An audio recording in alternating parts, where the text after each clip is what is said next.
In this episode, I'm going to tell you all about Freewell variable ND filters.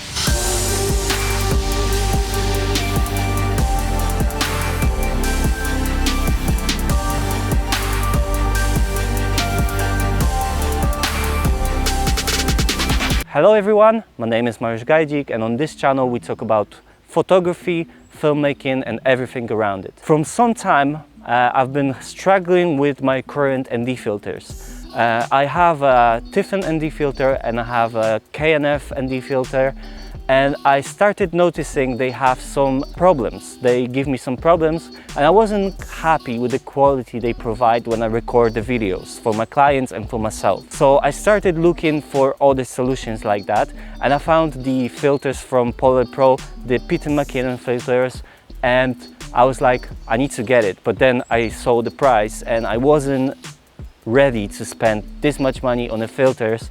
But when I found the filters from Freewell, I did a little bit of a research. I checked on YouTube, I checked all the reviews online, and I've realized that this might be a similar quality for a much lower price. So that's why I bought those filters, and that's why I want to make this video and talk about them and test them out, compare it to the filters I already own.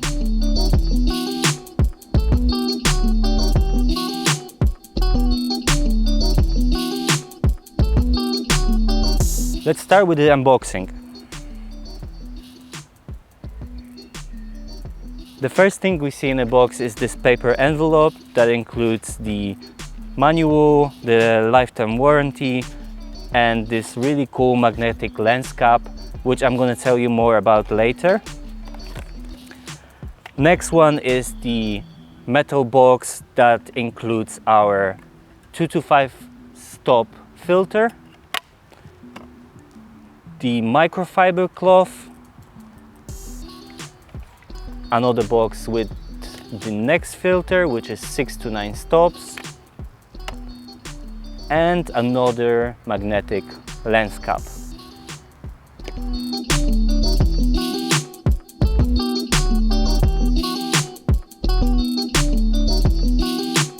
So as you probably noticed, the idea here is to use two filters instead of one, and that in the theory is supposed to help reduce all the optical errors that other filters have. So we're gonna test that out in a moment. But another thing about these filters that I really like is that all the stops are marked very clearly on the edge of the filter. So that might help you with the consistency of setting up the stops and remembering what you said and repeating it in the process of filming your videos. And another thing I really like is the magnetic lens caps, because they're just so easy to use. You can just slap them on the lens. You don't need to squeeze them or do anything crazy. You just put it on the lens and it works. It magnetically works. I love magnets and I love this sort of thing. So now we're gonna test if using two different filters works better than using one, and we're gonna see the difference between 2 to 5, 6 to 9 and all the other filters I have. So let's go and test it out.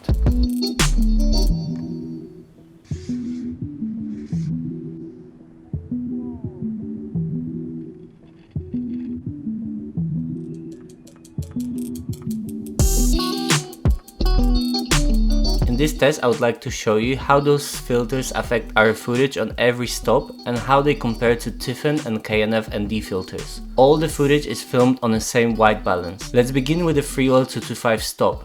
It seemed to be neutral when it comes to a color shift. There is only slight, almost unnoticeable change of color, but the colors look natural. With every stop the vignette is a little stronger, but coming to fifth stop it is acceptable. There is no cross polarization effect visible. Next, the Freewell 6 to 9 stop. Throughout the entire range, the colors are natural.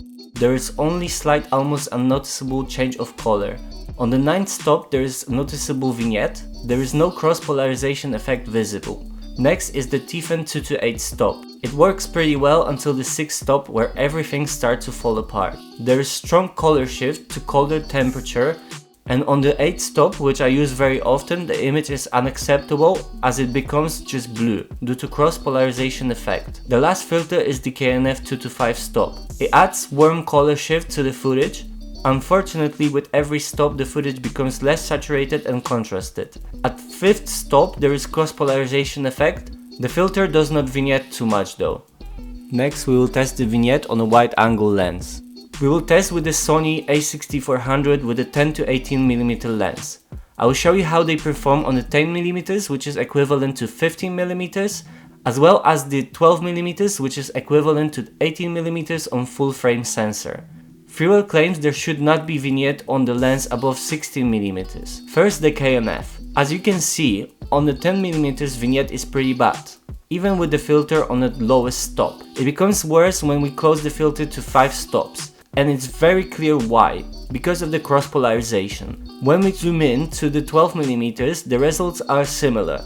Unfortunately, it doesn't work too well with the wide angle lenses. Tiffen has similar results. Vignette is pretty bad. At 8 stops the footage is unusable as it is super blue due to cross polarization. At 12mm it's much better on the lowest stop. It is still very bad on the 8 stop however. Freewell 225 stops has much better results. On the lowest stop at 10mm the vignette is very small. At 5 stop it is a little bit worse, but I think it's a much better result than the previous filters. At 12mm the results are good. It will be noticeable, but it's much better than the K&F. Freewell 6 to 9 stop has a good result at 10mm. There is a vignette, but it's something that can be corrected for. At 8 stops it definitely looks much better than the Tiffen. At 9 stops it looks a little worse and I would not recommend using it with as much of a wide angle. At 12mm results are a little better.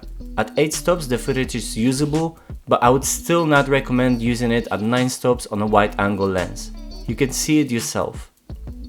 So I hope the tests that I just did are gonna be helpful for you and gonna let you make a more informed decision if you want to buy these filters or not. But if you want to know my opinion, I feel like it's a good quality filters for a really good price. They're much cheaper than the Peter McKinnon filters. They are the same price as Tiffen filter, and in my opinion they are much better. They are more expensive however than the K&F filter that I showed you, but for me, the K&F filter is pretty much rubbish. They're gonna ruin your footage. They ruin so much footage of mine that I just wanna break them, smash them to the ground and throw them away because I've been struggling with it so much. But yeah, if you're looking for good quality filters for a good price, I recommend it. I'm gonna leave the link in the description. So if you like it, buy it through there. You're gonna help the channel a lot. So if you like this video and it's helpful to you, please leave a thumbs up. If you like what I'm doing here on my channel, subscribe to it and ring the bell because it helps a lot to spread the content to more people. And keep it sleek, peace and love, and I'll see you in the next one. Bye.